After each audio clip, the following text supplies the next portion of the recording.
Hello and welcome to Your Soul Guidance with Adriana. I am a clairaudient channel and an intuitive reader, and today we're going to look at a collective reading. So this is energy we're all going through, messages and paths essentially that we're all going through. So we're going to pull some information out. I will be most likely creating an extended reading for you off of this one. So if you would like more information and kind of open that space up to messages for whoever needs them. So if you're feeling like you need more guidance, please feel free to hop on that reading. But for now, let's get a reading on the cosmic weather.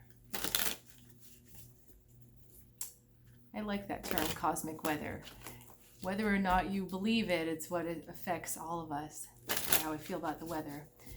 Okay, so middle three cards here, we've got 8 of water, we've got 3 of fire, and we've got the Knight of Earth. So this is an interesting collection of energies going on right now. It's like the energy is needing to shift, is wanting to shift, and is being met with resistance. And so how you might be seeing that play out in your life is that there were certain plans made, and now we're having to perhaps deviate from those original plans, but there is a stuck energy, this Knight of Earth, that is really putting her foot down, or his foot down, saying, no, I'm not leaving. So what you're seeing is resistance to change, essentially, and you're going to see people that are getting all the signals that something within them needs to change, or some behavior they're doing, some belief they're having needs to change because it's just not working with the world around them, and they're not paying attention, they're not listening to it. What it looks to me is like, you know, sometimes when you're doing a jigsaw puzzle and you look at the image on the front, and it's like a complete image. It's what would be like the image of this card. But when you do the jigsaw, you can see all the lines, you can see all the shapes of the jigsaw. That's what this kind of looks to me, that's what it looks like to me, that we're starting to see kind of the cracks in the shape of things. Even though we're still maybe seeing the whole picture, we're starting to see where it can break up. And I feel that especially with these 2 cards here, that there's something trying to shift and break up. But again, at the same time, it's being met with a strong resistance.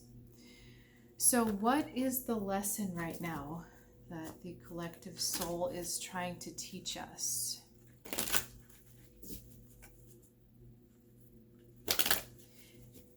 And I'm getting the feeling that this is affecting fire signs pretty heavily. So if you've got fire in a significant spot, sun, moon, rising, or perhaps Venus, this energy will be affecting you especially. Okay, so what we're trying to be taught: Temperance, 4 of Earth, and 7 of Earth. This is kind of like, it seems like the lesson is of balance. If you have ever gone surfing, I have not, but if you've ever gone surfing, or you can imagine it, surfing, or perhaps even riding a bicycle, skateboarding, it's the idea of keeping your balance while things are in motion. This energy here, the Knight of Earth, is misunderstanding what the lesson is.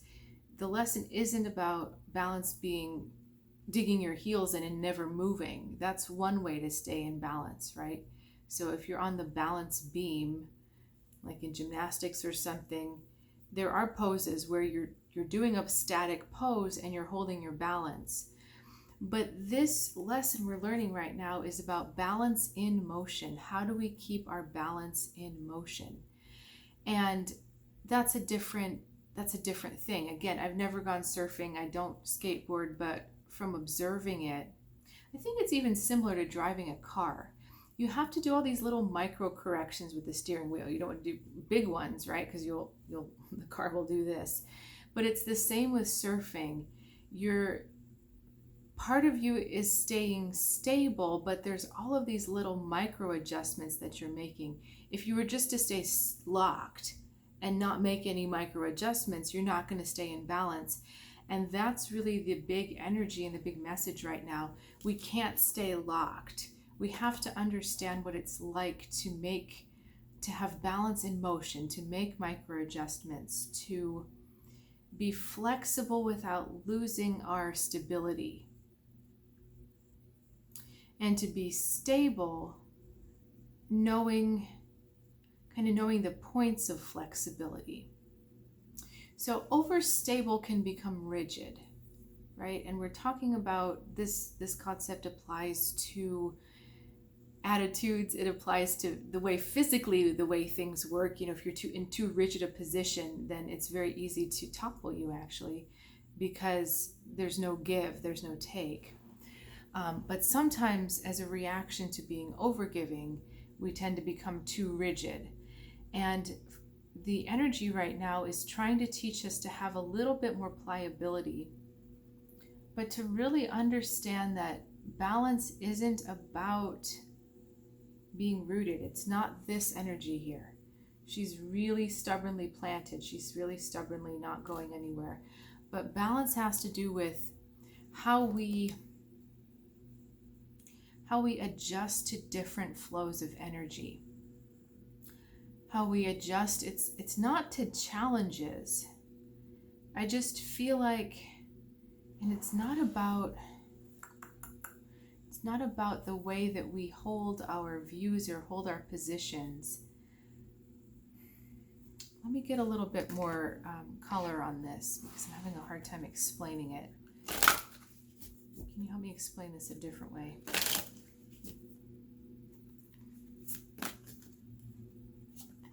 Okay, the Star and the Ace of Earth. We're looking at growth. We're looking at the beginnings of going forward. So growth is that combination of rootedness and expansion, right? The tree or the plant, it has to grow a root so that it has an anchor into the ground, but it doesn't so firmly hold there so that it can't grow. Right? So it's this delicate balance of rooting down, but also allowing movement. And so what does that mean for us individually? Because that's what we're learning how to heal.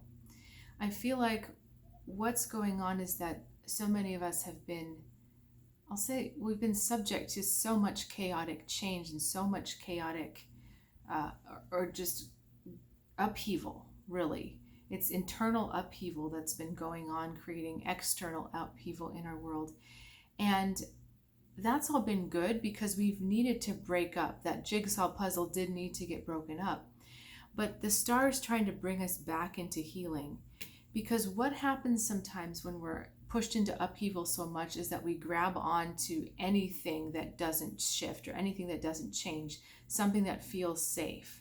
We hold on to that so tightly like it's a lifeline. And what we're being asked to do right now is reconcile these two forces of stability and movement, of rootedness and expansiveness, of sameness and growth. Okay, that's really the essence of the Temperance card that was going on here. Because the bigger, the more able we are the more we can embrace this lesson, the more we can embrace this energy, the faster what we're trying to grow is going to take off. So the danger here is twofold. Either we can get too rigid or we can get too unstable in the change. And we're being asked to bring this together, to synthesize these two energies so we understand both rootedness and growth and expansion. Not getting stuck one way in one extreme or the other. So what does this mean to us individually? Where is this going to affect us the most? So I need to see the arena and I need to see the effect. Okay, so the arena, we're looking at 10 of Air. And where this is, how this is going to affect us, we're looking at the Tower. So this is exactly what we've been talking about the whole time. The puzzle pieces coming down, that's the Tower. We've had the whole shape, but then the Tower starts shaking things and we start to see pieces. Okay, so where this is going to affect us the most is